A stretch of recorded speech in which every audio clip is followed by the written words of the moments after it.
अब नहीं बचाएंगे बेटी। आरोपीला समोर आणा, त्याला आम्ही फाशी देऊ, नाही तर त्याला इथं आमच्या समोर उभं. अगर उसे सजा नहीं मिलेगी तो हम किन्नर समाज यहाँ पर जान दे देंगे। मालेगांव का डोंगराले गांव आधी रात को यहाँ सन्नाटा था, लेकिन जैसे जैसे सूरज की किरण इस गांव पर पड़ी, माहौल कुछ ऐसा हो गया। हर जगह लोगों की भीड़ जमा हो गई, सड़कों पर लोगों का गुस्सा देखने को मिला। और तो और एक लड़के के लिए न्याय मांगने के लिए लोग अपने घरों से निकले और हर तरफ तहलका मच गया।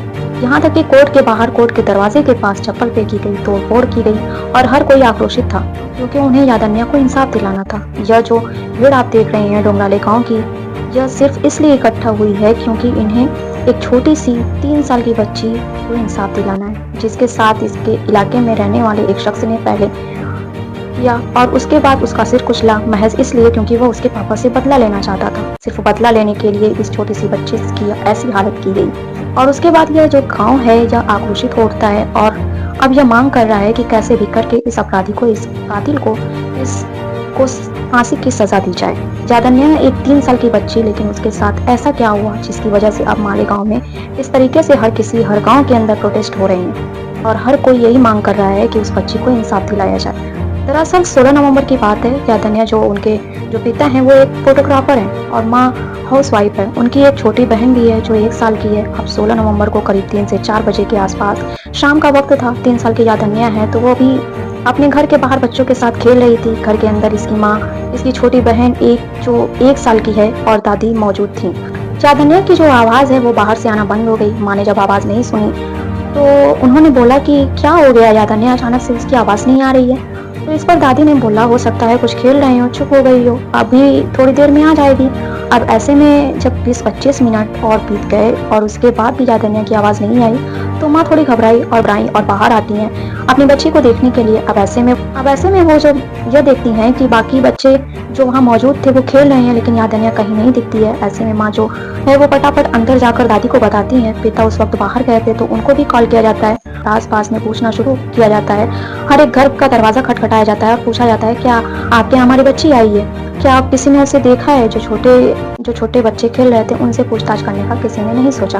अब पूरे गांव में 350 लोग इकट्ठा हो जाते हैं क्योंकि छोटी सी बच्ची का मामला था। एक छोटा सा गांव जहाँ हर परिवार एक साथ रहता था, वो सब के सब उस गांव में निकलते हैं और छानबीन करना शुरू कर देते हैं। याद रखिए जो छानबीन हो रही है बच्ची के, इसी में उसका कातिल भी मौजूद था जो हर किसी के सामने ढोंग कर रहा था, रो रहा था और बच्ची को ढूंढने के लिए जद्दोजहद कर रहा था। अब करीब आधा घंटा और 40 मिनट बीतने के बाद ये सब के सब पुलिस स्टेशन जाते हैं। वहाँ पर इन्फॉर्म किया जाता है कि बच्ची नहीं मिल रही है। पुलिस ने भी बच्ची को ढूंढने की मशक्कत करती है। अब इसके बाद अचानक उसी गांव में मौजूद एक शख्स बोलता है कि पास के जंगल में जो टावर लगा है क्यों ना वहीं चलकर देख लिया जाए। गांव वाले भी सोचते हैं कि हो सकता है बच्ची कहीं वहां चली गई हो या कोई किडनैप करके ले गया हो। तो ऐसे में उस टावर के पास जैसे पहुंचते हैं, छोटी सी 3 साल की बच्ची की लाश टावर के पीछे पड़ी मिलती है, जिसका सिर कुचला गया था। उसके शरीर को देखने भर से लग रहा था किसी ने उससे बहुत ज्यादा जख्म दिए हैं, बहुत ज्यादा पीड़ा दी है, इतनी चोटें दी हैं कि देखने से लग रहा है कि इंसान किसी नफरत से भरा बैठा था। पहली नजर में जिसने भी देखा उनको समझ में आ गया कि बच्ची के साथ गलत काम किया गया है और उसके सिर को कुचलकर उसे मारने की कोशिश की गई है। अब पुलिस को जब ये लाश मिली उसके बाद लोगों में आक्रोश फैला। सबको ये जानना था कि यादन्या के साथ क्या हुआ है, किसने उसके साथ ऐसा किया है। पुलिस पे बहुत ज्यादा प्रेशर भी आ गया था।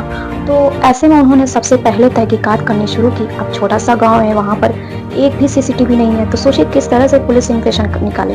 परिवार से पूछ रहे हैं, बच्ची भी छोटी है, किससे पूछा जाए, क्योंकि जो बच्ची उस वक्त खेल रही थी वो छोटे छोटे बच्चों के साथ खेल रही थी। कोई 4 साल, कोई 5 साल, कोई 6 साल, बहुत ज्यादा वो 9 साल का बच्चा होगा। अब ऐसे में पुलिस ने उन बच्चों से पूछताछ करनी शुरू की। सबसे पहले पुलिस ने अपनी एक टीम बनाई और छोटे छोटे बच्चों को बहला फुसलाकर पूछना शुरू किया। उनसे जब पूछा गया तो उसमें से एक बच्चे ने बोला कि एक अंकल आए थे, विजय। उस बच्चे ने पहली बार एक नाम लिया, विजय। उसने बोला वो एक अंकल आए थे, वो यहीं पे रहते हैं, पास में उनका घर है और वो यादन्या को चॉकलेट दिलाने के लिए लेके गए थे। अब पहली बार पुलिस को एक नाम मिला और एक मकसद मिला कि चॉकलेट दिलाने के नाम पर वो बच्ची को लेके गया। फौरन विजय के बारे में पता लगाया जाता है तो पता लगता है कि विजय वही शख्स है जो लोगों को टावर के पास लेकर गया था। और तो और विजय ही वही शख्स है जिसने उस बच्ची के साथ गलत काम किया है और विजय ही पूरे परिवार के साथ मिलकर बच्ची को ढूंढ रहा था। गांव वालों के सामने नाटक कर रहा था, पुलिस के सामने रोने की एक्टिंग भी कर रहा था। अब जैसे छोटे छोटे बच्चों ने विजय का नाम लिया, पुलिस ने विजय को पकड़ा और उससे पूछताछ करनी शुरू की। सबसे पहले तो विजय ने आनाकानी की, लेकिन लेकिन जब उसकी डिटेल निकाली गई, पुलिस ने अपने तरीके से पूछताछ की। जब विजय टूटा और उसने पूरी कहानी बताई। दरअसल विजय जो है एक मजदूर है और उसने बताया कि उसका घर यादन्या के घर से लगभग 200 मीटर की दूरी पर है और एक रोज जो विजय है उसकी यादन्या के पापा के साथ एक बहस हो गई थी। थोड़ी सी लड़ाई थी जो ज्यादा बढ़ गई थी और इसी की वजह से उसने ठान लिया था कि उसके पिता से उसे बदला लेना है। यानी इस आदमी ने, इस रेपिस्ट ने सोचा कि यादन्या के पिता से बदला लेना है तो क्यों ना उस लड़की का, उसकी बच्चे का इस्तेमाल किया जाए, और इसलिए कई दिन से वे फिराक में था।